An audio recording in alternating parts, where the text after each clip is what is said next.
En Siempre Viva en Vivo, único programa radial de la diversidad sexual y el VIH-Sida en Chile. Esta noche muy especial porque es la primera noche de octubre, el primer domingo de octubre, y todos los programas, todas las entrevistas de octubre van a ser con personas de la diversidad, por supuesto, pero personas trans, porque octubre es el mes de la dignidad, de la visibilidad, de la memoria trans. Estamos con una amiga trans también muy importante, querida, histórica. Estamos hablando de Mamá Paris.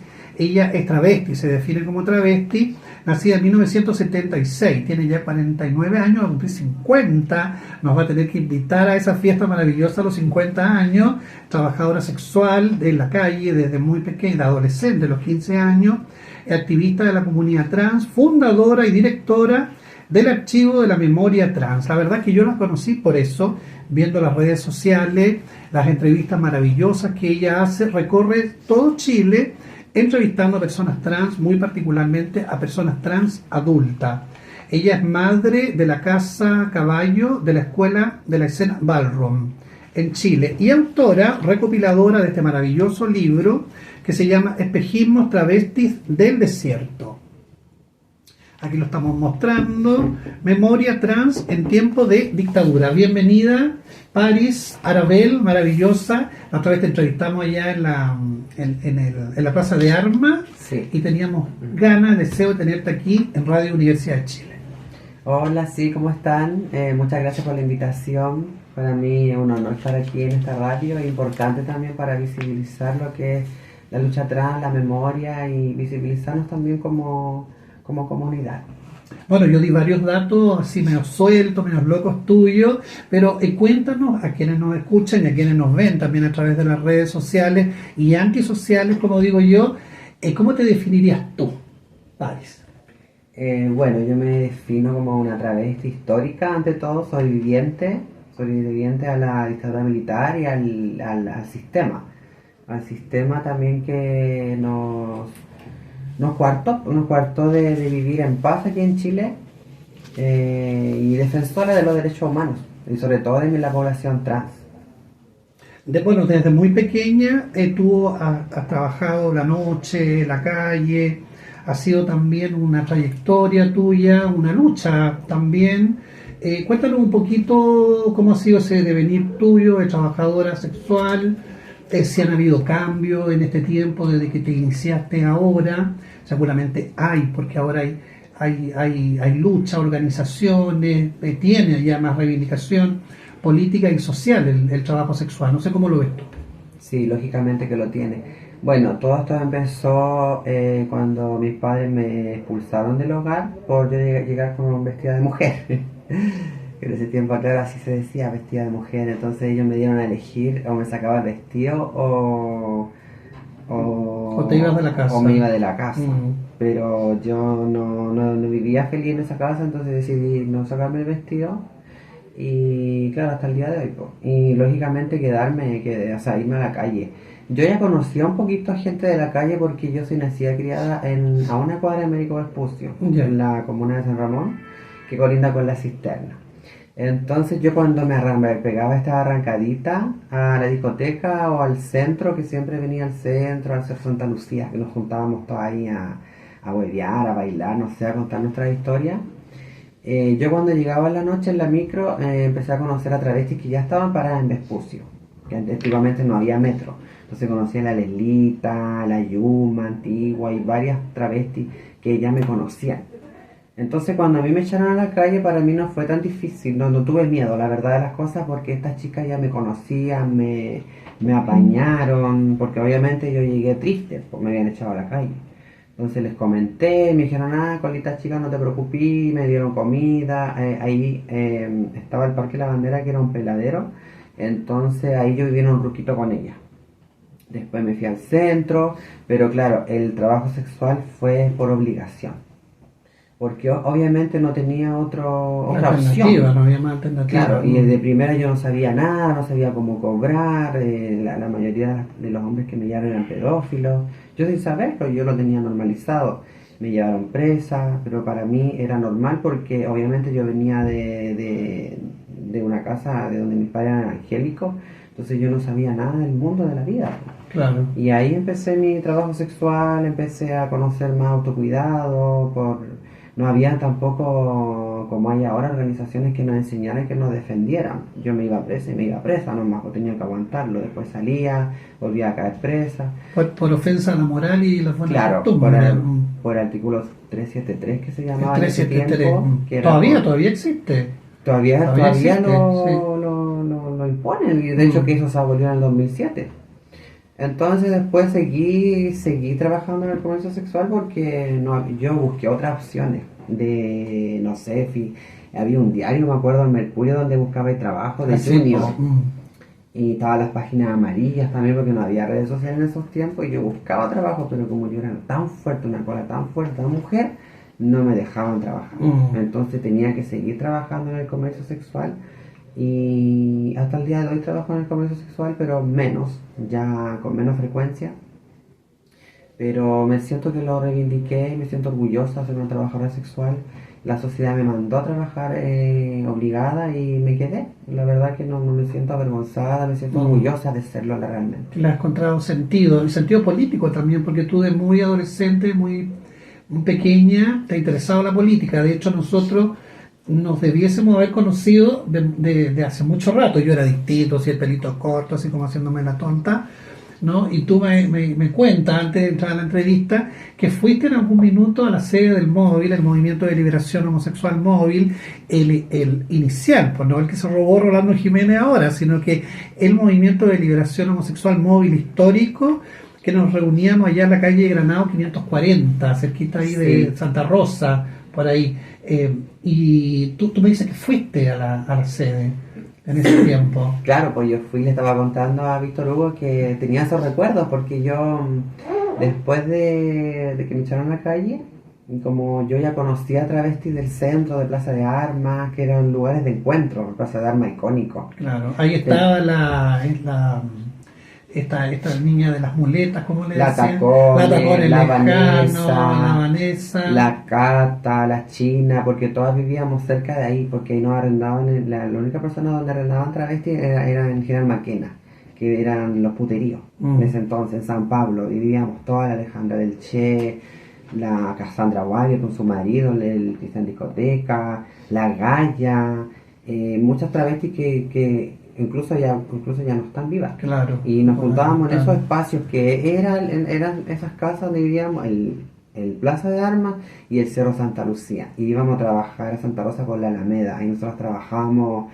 esperábamos que saliera el hombre medio borrachito del derete y ahí lo achacábamos, hacíamos trabajo más rápido, que obviamente yo lo hablo con la verdad, porque preferíamos hacerlo a que algunas compañeras llegaban muertas. Entonces, era así, son las reglas de la noche, pues, en ese tiempo. Oye, y entonces tú me contabas que fueron a estas reuniones del Móvil y los locos, porque no eran locas, los locos del Móvil, Jiménez y otra gente atacados, porque llegaban estas travestis pobres, ¿no? Que venían como a invadir la sede, me acuerdo yo. Claro, porque nosotras queríamos también, sabíamos, estábamos a pasos de ahí, pues. Entonces nosotras empezamos a ir porque nos invitaron una chica que trabajaba en la Naxo, no sé, me acuerdo cómo se llamaba, que ella repartía entradas para la Naxo. Entonces un día fuimos con ella. Y ahí me pareció que yo nunca había visto maricones organizados, era el Movimiento de Liberación Homosexual. Claro. Entonces ya la palabra liberación para nosotros era, no podemos liberar, era atractivo, podemos ser las personas que somos, no necesario estar escondidas. Entonces empezamos a ir a estos lugares, entonces hacían reuniones, nos enseñaban a usar el preservativo para cuidarnos del VIH y qué sé yo. Y ahí había una travesti que se llamaba la Claudia Rodríguez, que hoy en día es una poetisa, una travesti histórica también, chilena. Y claro, un día llegamos a Patotá, porque dijimos, ya vamos todas para allá. Y estas personas, que Rolando Jiménez obviamente, y habían otros chicos más encargados del Móvil histórico, y se atacaron, porque obviamente nosotros escandalosa, gritona, travesti. Y hasta nos echaron a la calle. Imagínate, estamos conversando en Siempre Viva en Vivo, único programa radial de la diversidad sexual y el VIH, con Paris Arabel, más conocida como Mamá Paris. Ella es autora y recopiladora también de este maravilloso libro que se llama Espejismo Travesti del Desierto. Se ha dedicado en este tiempo a hacer activismo también, por supuesto, al trabajo sexual, pero también a hacer recopilación de historias, de memoria, de esa memoria perdida también de muchas compañeras trans adultas, y nació este libro. Cuéntanos un poquito de este libro, de qué se trata, qué contiene y por qué este afán de la memoria, Paris. Bueno, todo esto comienza para la pandemia.